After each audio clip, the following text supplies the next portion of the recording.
guys, nag-stockpile tayo ngayon. Ito, mataas na yung ating materyales. Kasi taas yung ating excavator. Nag-stockpile na siya rito. Pinapasya niya rito, papunta rito sa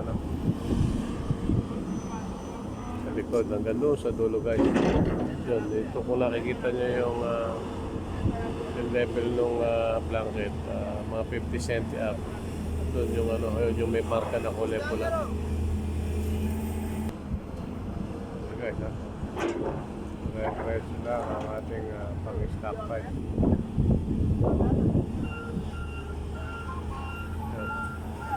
Mula doon sa bungad, dinadala natin dito sa likod guys. Dinadala natin sa likod. Medyo masama ang panahon ngayon dito guys. Kaya kung mapapansin nyo, madilim yung kapalagiran. Mukhang uulan. Mukhang uulan dito ngayon guys. Itinutulak na excavator natin.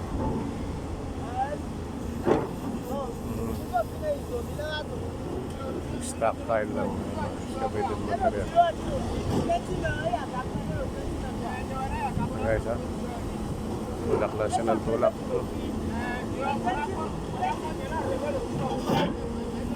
Stockpile tayo ng material siya. Kaseta sa excavator natin. Ayan guys, stockpiling ng excavated materials. Itong ginagawa natin ngayon.